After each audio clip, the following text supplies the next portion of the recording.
오늘의 두 번째 헤드라인 바로 한번 열어주시죠. 미국에 치이고 중국에 쫓기고 K 반도체 호황 속의 위기를 한번 짚어보겠습니다. 일단 최근에는 반도체가 긍정적으로 해석되는 경우가 많았는데요. 지금 또 K 반도체 리스크다라고 한다면 어떤 부분이 있을까요, 대표님? 아무래도 미국과 중국의 협상에 있어서 물론 좀 긍정적으로 작용되는 부분들이 있기는 하겠지만 이게 완전히 마무리가 되었다, 잘 되었다라고 보기에는 아직은 좀 지켜봐야 되는 구간이 있어서 이 부분 봐야 될 것 같고요. 또 하나는 지금 이거는 삼성전자 제한이 한정일 수도 있고 물론 SK 하이닉스 입장에서는 추후 경쟁력에 대한 부분들, 점유율에 대한 부분들을 뺏길 수도 있다라는 부분들도 갖고는 있지만 미국 시장에 마이크론이 치고 올라오는 그런 경우인데 물론 이거를 우리가 AI 반도체 시장의 확장 국면에서 봤을 때는 마이크론이 실적이 잘 나오면 삼성전자와 SK 하이닉스가 동조화돼서 올라가는 경향들이 있는데 지금은 만약에 시장에서 경쟁 구도로 이거를 판단을 했을 경우에는 마이크론의 좋은 실력이 올라오면 올라올수록 앞으로 이게 노이즈가 될 수 있다라는 그 우려가 시장에서 또 평가를 받는 시기가 저는 있을 수 있다라고 보고 있고 최근 들어서 마이크론 관련된 뉴스들이 좀 나오고 있어요. 뭐 소캠 시장 관련돼서 엔비디아에 납품한다라는 소식이라던가 HBM4 관련돼서 샘플을 출하했다라는 이야기 이런 부분들이 있다 보니 이게 결국에는 향후에는 잠재적으로 시장 점유율을 뺏길 수 있는 부분으로 갈 수 있어서 AI 시장 확장 국면에는 우리 메모리 3사가 다 실적이 잘 나오고 성장할 수 있고 이런 쪽에 맞출 수는 있겠지만 이게 어느 정도 시일이 지나가서는 라이벌적인 측면으로 봤을 때 우려로 다가올 수 있다라는 거. 그래서 상방이 나왔을 때는 또 제한적인 요소로 작용될 수 있다라는 것은 지금 계속해서 좀 우리가 체크는 하고 넘어가야 되는 부분이라고 생각을 하고 있고요. 여전히 관세에 대한 우려가 완벽히 해소되지는 않았다라는 점. 그리고 이번에 반도체 수출 잘 나오기는 했지만 이게 그리고 디램 가격도 지금 상승하는 기조는 분명히 맞긴 한데 아직까지는 이게 지금 관세 영향 때문에 선주문, 미리 땡겨서 주문한 이유 때문에 그렇게 된 것인가 이런 부분들도 항상 뒤따라오는 문제라서 정말 수요에 대한 회복이라던가 업황에 대한 회복이 명확한지에 대한 부분들 실적으로 계속 보여줘야 되지 않을까라고 생각을 하고 있습니다.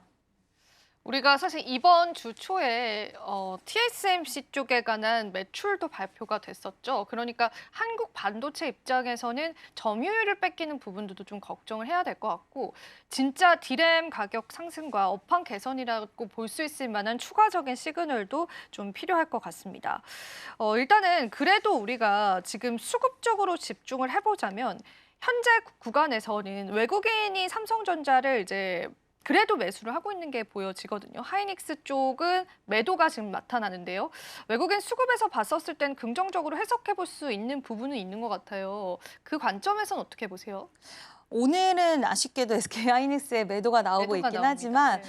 오늘 좀 2차 전지 쪽으로 약간 수급이 잡히는 것 같기도 해요. 그렇지만 이게 뭐 일시적인 부분일 수도 있어서 이 부분은 우리가 오늘 하루만 두고 이제 수급이 이탈되는 거 아니냐라고 걱정할 것은 아닌 것 같고요. 이제 미국이랑 좀 비슷한 흐름인 것 같습니다. 결국에는 미중 관련돼서 협상 기대감이 좀 더 시원하게 마무리가 됐으면 좋았을 것 같은데 수출에 대한 부분들, AI 최신 칩에 대해서 화웨이의 CEO도 우리를 그렇게 위협적으로 생각하지 않아도 된다라고 발언을 했지만 여전히 트럼프는 이 부분에 대해서는 이 엔비디아 기술을 가져다 줄 수는 없다. 없다. 네, 예. 이 기조가 워낙 명확하다 보니 우리나라는 엔비디아가 중국에 대한 수출 규제가 있으면은 그 부분에 있어서는 굉장히 부담감을 가져갈 수밖에 없는데 이건 삼성전자와 SK 하이닉스 양쪽 회사 모두 해당이 되는 부분이라서 이와 관련돼서 아직까진 트럼프의 기조 자체가 바뀌지 않았다는 거 이거에 좀 아쉬움으로 받아들여질 수 있을 것 같고요. 오늘 2차 전지 관련된 종목군들이 좀 올라오고 있는 것도 한몫을 하고 있다라고 생각은 드는데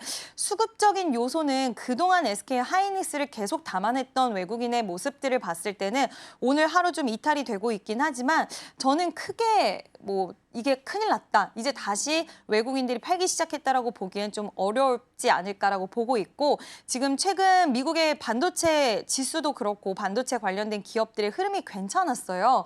그래서 오늘 약간 선물 옵션 동시만기이기 때문에 쉬어가는 구간이 나올 수 있다라는 거 그래서 좀 더 지켜볼 필요가 있다라고 생각을 합니다. 네.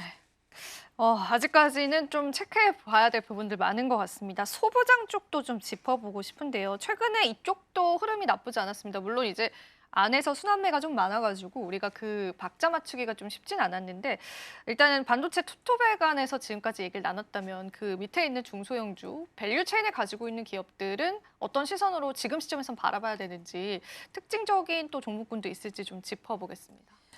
시장을 보다 보면 굉장히 소부장 기업들이 약간 답답하게 느껴지는 시기인 것 같아요. 그래서 마이크론 관련돼서 이제 HBM4 관련된 샘플 출하한다라는 이야기 나왔을 때도 한미반도체를 좀 기대하셨던 분들도 계셨을 것 같은데 의외로 한미반도체도 좀 미비하게 움직이는 그런 모습이고요. 그래서 전반적으로 국내 시장이 지금 투자할 수 있는 투자처가 상당히 많다 보니까 좋은 거는 알겠고 업황에 대한 회복이나 이런 부분들이 있는 것은 우리가 인지는 하고 있지만 물론 확인이 필요한다 하더라도 그럼에도 불구하고 최근 시장의 흐름이 뭐 보험, 증권, 안 갔던 쪽의 종목군과 섹터들까지도 다 가다 보니까 이런 수급 분산들이 좀 있었던 것 같아요. 그러니까 SK 하이닉스와 삼성전자가 이 정도로 특히 SK 하이닉스가 이 정도로 치고 올라오면 소분양단의 종목들도 예전 같았으면 굉장히 강하게 오히려 더 가볍게 치고 올라가는 모습들을 보여줬는데 반도체 섹터에만 수급이 확 집중되기에는 워낙 매력적으로 보이는 내수 부양 관련돼서도 우리가 투자할 수 있는 투자처들이 많다 보니까 시장에서는 수급이 집중되는 모습들이 잘 나타나지는 않는 것 같습니다. 저 개인적으로도 좀 아쉽게는 생각은 하고는 있지만 이 안에서도 우리가 모멘텀이 있는 개별 종목들은 분명히 있다라고 보는데 예를 들어서 뭐 리노공업이라던가 이수페타시스 이런 종목들 오늘 같이 쉬어가긴 하지만 그래도 앞으로 2분기 때도 그렇고 실적에 대한 기대감 가져갈 수 있는 기업들이고 AI 시장의 확장 국면에 있어서 직접적인 또 이수페타시스는 엔비디아와의 연결고리가 있기 때문에 집적 수혜도 기대할 수 있는 쪽이라서 저는 충분히 반도체 관련 기업들은 지금 시장에서는 살짝 느리다고 느껴질 수는 있겠지만 그래도 왜냐면 또 대형주 중심의 장세다 보니 SK 하이닉스 쪽으로나 삼성전자 쪽으로 수급 쏠림이 있긴 하지만 반도체 소부장 기업들은 충분히 올해 하반기까지도 우리는 좀 지켜볼 만한 기대해 볼 만한 여력이 있지 않나라는 의견 드려보도록 하겠습니다. 네, 소부장주까지도 좀 짚어보는 시간들 가져봤습니다. 자, 그러면은 저희가 이제 반도체 관련해서 또 미중 무역 관련해서 리스크가 계속 부각이 되는 거는 사실 지금 이제 트럼프 행정부 쪽에서 내어주지 못하는 부분이 이제 중국의 히토류 수출 제한이라는 원인이 가장 많이 거론이 됩니다. 근데 일단 히토류에 관해서 이제 무역 전쟁이 좀 완화가 된다면 이게 반도체 쪽에도 긍정적으로 해석해 볼 만한 요인이 있지 않을까 싶어서 그 부분 마지막으로 좀 짚어볼까요? 네, 충분히 이 부분에 있어서 해결이 된다라고 했을 땐 반도체 쪽에서는 상당히 좋은 부분이에요. 근데 오늘 빠지는 이유 중에 하나도 여기서 찾아볼 수가 있는 게 상당히 좋은 부분인데 지금 히토류 관련돼서 라이선스 같은 경우에 6개월만 내어준다라고 이야기를 했어요. 그러니까 시장에서는 그럼 6개월 후에는 언제든지 또 스탠스가 바뀔 수가 있고 이게 완전히 끝났다라고 보기에는 계속 불꽃이 남아있기 때문에 이 잔재가 언제 다시 타올라서 서로 분쟁으로 이어질 수 있지 않을까라는 그런 우려심 그리고 또 수출 통제 같은 경우에도 반도체 쪽에서의 수출 통제는 당연히 우리나라 기업들에게는 굉장히 영향을 주는 부분이 될 수밖에 없기 때문에 뭐 히토류에 대한 부분들 그리고 반도체 관련돼서 수출 규제 이게 양쪽 다 시원하게 마무리되면 중간에 있는 왜 고래 싸움에 새우 등이 터진다는 것처럼 우리나라가 새우의 입장에서 상당히 좀 좋은 그런 부분들을 보여줄 수가 있는데 시원하고 명확하게 나온 게 없다 보니까 시장에서는 이게 좋은 건가? 안 좋은 것 같은데? 라고 생각이 들면서 오늘 좀 밀리는 게 아닌가라고 생각이 듭니다.